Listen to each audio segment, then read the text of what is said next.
Bonjour à tous et à tous pour cet épisode hors série des Monkey Pigeons. On est en 2016, vous payez vos places pour aller à les conventions pour payer comme des gros pigeons. Vous êtes un pigeon, je suis un pigeon, on va parler pigeons.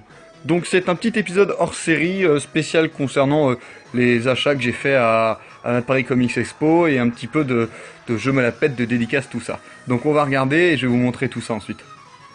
On va commencer tout d'abord avec la partie un petit peu comme je me la pète, comme je vous l'ai dit. C'était la Paris Comics Expo 2016, c'était vachement bien. Je répète, enfin je vous le dis pas la première fois, mais je vous le répétais sûrement au cours de la vidéo, que cette vidéo n'a pas pour but de faire une review de la Paris Comics Expo. Ça, je le fais directement sur mon site, que je mettrai dans la description. Donc là, c'est juste en fait une annexe à la partie écrite et rédigée de l'analyse de la PCE, juste la partie exposition de mes pigeonneries que j'ai faites cette année-ci, en tout cas pour cette convention. Du coup, cette convention, j'ai super mal aux jambes, parce que je suis resté debout très longtemps pour pouvoir avoir ceci. Voilà, la dédicace de Bruce Timm, c'est mon exemplaire des grands entretiens de la bande-son de Bruce Timm, sans oublier la dédicace de Paul Dini sur mon Mad Love. Donc voilà, j'ai eu les deux. Tout est expliqué à nouveau sur le site, mais voilà. J'ai ma dédicace de Paul Dini, ma dédicace de Bruce Timm. J'ai rencontré que Paul Dini, il était super sympa. Je suis sûr que Bruce Timm était un ange aussi. Donc ça, c'est la première chose. Ça m'a pris facile 3 heures pour avoir ça, mais j'en suis content. Si on passe aussi au niveau des achats bande dessinée à proprement parler, j'ai acheté aussi l'intégrale de la petite mort de Davy Mourier, Davy Mourier que je suis depuis des années. Et du coup, dedans, hop là, on a un petit écusson qui est tout mignon avec marqué Kawaii Death Crew. Et il y a une petite phrase mignonne, c'est So cute, you're gonna die tomorrow, qui se traduit par Vous êtes tellement mignon, vous allez mourir demain. Donc voilà, c'est un petit peu, bon ça c'est bonus sûr, mais on a du coup le tome 3, 2 et 1, donc j'ai toute la collection de la petite mort de Davy Mourier. J'adore ça parce que Davy, je le suis depuis des années, et j'ai même sa toute première BD qu'il avait faite en dédicacé, ça fait maintenant facilement 5-6 ans. On va passer au reste des achats pigeons.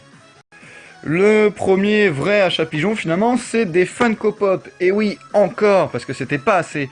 J'ai donc acheté le Claptrap et Marty McFly. Je vous ouvre ça et on regarde ce qu'il en est juste après.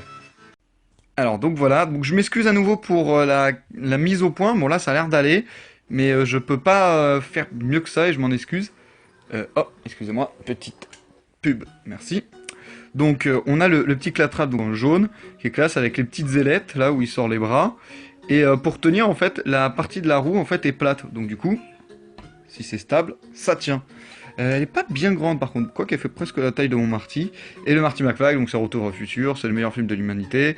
Il a son petit gilet rouge classe, ses petites Nike, vous le voyez pas parce que la qualité est à chier, mais il y a son petit casque et la montre calculatrice qu'il avait. Donc c'est ceux du Funko Pop, c'est toujours bien. J'ai cherché partout le Dovahkiin, impossible de mettre la main dessus, faut que je le trouve quelque part. Mais ça fait déjà pas mal. Et je vais vous montrer ce que j'ai acheté ensuite. Le gros de l'achat pigeon, c'est donc ces 3 Eagle Moss que j'ai acheté. On a le Magneto, de toute façon je vous ouvrirai tout ça ensuite. Hein. On a le Magneto, le pingouin dans la nouvelle version, il faut que je vous montre ça, c'est la nouvelle collection.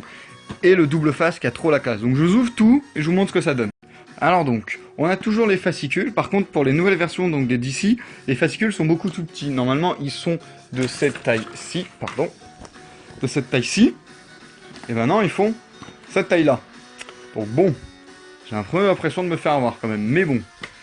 Dans les fascicules, on a toujours des explications sur l'histoire principale, la création du personnage, tout ce qu'on a besoin de savoir, finalement, les mini-ontologies à chaque fois.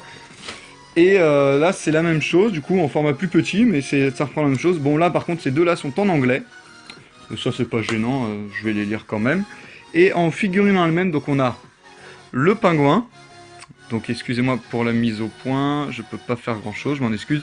Il a donc son petit pantalon violet, on voit bien qu'il a un peu du bide, il a un nez bien proéminent mais il a son petit binocle, le petit chapeau qui est classe, le gant c'est bien apprêté et le parapluie est bien fait, on voit bien qu'il prend la pose. Par contre, je vous disais que c'était différent parce que le socle n'est pas le même que ceux qu'on avait précédemment. Précédemment, c'était des socles qui étaient plus petits. Ça m'a l'air d'être une nouvelle collection parce que je n'ai trouvé que les formats comme ça désormais dans la convention. Il y avait un stand qui vendait les anciennes, et du coup, ils les vendaient grave cher. Mais du coup, c'était la même. Il n'y a plus que les comme ça. Et donc, j'ai double face avec un côté vert C'est vrai que j'aurais préféré le violet, mais j'ai un côté vert, le costard gris très classe, et le visage, il est vraiment cramé, mais cramé de chez cramé. Il y a les petites rayures rouges, la partie rougeâtre sur sa tête. On sent bien la bipolarité du personnage. Et à côté, donc le dernier, c'est le Magneto. Donc dans son allure style, elle pèse, hein, on sent qu'elle pèse un peu lourd parce qu'elle pèse plus lourd que celle-là. Celle-là, je sais même pas si elles sont en plomb. On dirait qu'elles sont en plastique maintenant.